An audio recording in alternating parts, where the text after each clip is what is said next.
Taïba est un petit village très reculé dans la région du Baol. Sous un ciel orageux, la caméra survole une grande maison de maître, luxueuse mais inquiétante, isolée dans un paysage brumeux. Au fond du jardin, un autel sacrificiel caché où des bougies vacillent. Un corbeau croasse sur un arbre mort. Un murmure spectral s'élève. Transition brutale, écran noir, puis fondu sur une scène festive. Quelques jours plus tard, la famille de Hawa prépare le mariage dont une grande cour a été réservée pour l'annonce du mariage. Nous découvrons Hawa, une jeune femme magnifique, ambitieuse, mais insatisfaite de sa vie modeste. Son regard s'illumine lorsqu'elle apprend qu'un homme immensément riche, Bakar, souhaite l'épouser. Bakar, un quadragénaire charismatique et mystérieux, s'adresse au père d'Hawa avec une aisance déconcertante. Il paie une dot exorbitante. Hawa, ébloui par l'or, accepte sans hésiter. Ce petit village du Baol, une immense salle richement décorée, des invités en habits traditionnels. Hawa est dans une robe somptueuse, admirée par tous. Son mari, Bakar, sourit mais son regard est glacial. Pendant la cérémonie, un homme âgé observe Hawa avec un regard inquiet. C'est un ancien griot qui semble reconnaître quelque chose d'anormal chez Bakar. Avec la fortune de Bakar, Taïba est comparable avec les villes de la capitale sénégalaise. Mes belles maisons, une chambre nuptiale, luxueuse mais oppressante. Bakar effleure Hawa avec douceur, mais ses mains sont glacées. Il la regarde intensément et lui murmure « Désormais, ton âme m'appartient, autant que la mienne appartient à mon maître. » Hawa rit nerveusement, pensant qu'il plaisante. Une brise glaciale souffle soudain dans la pièce. Quelques jours après, la maison conjugale, quelques semaines plus tard. Hawa profite de sa nouvelle vie. Bijoux, vêtements somptueux, serviteurs.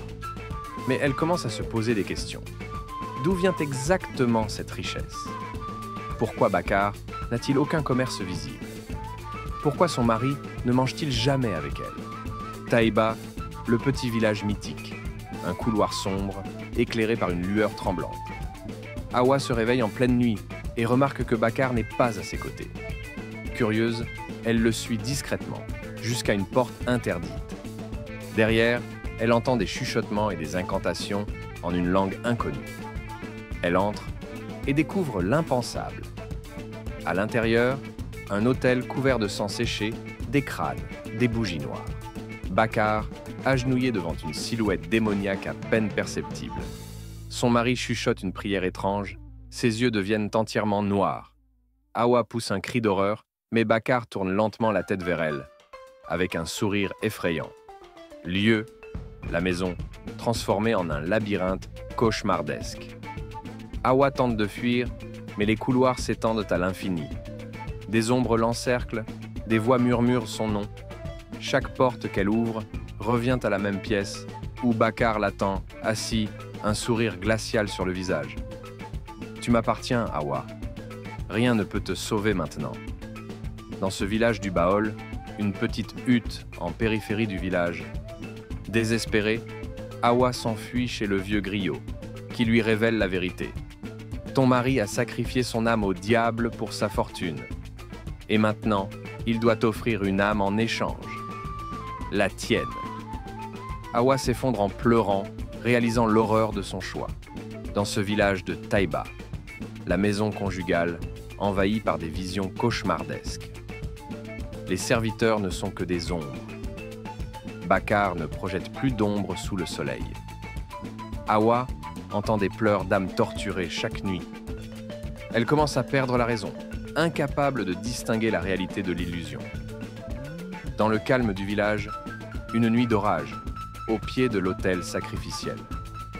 Hawa est attachée, tandis que Bakar, possédé, prononce un rituel. L'entité démoniaque apparaît dans une nuée noire, prête à prendre son âme. Dans un ultime acte de survie, Hawa se libère et poignarde Bakar en plein cœur. Mais, au lieu de mourir, son corps s'effondre en cendres et l'esprit démoniaque rit d'un rire inhumain. Tu pensais pouvoir t'échapper, Hawa? Tu es déjà à moi. Les cris de Hawa, la maison, redevenu calme.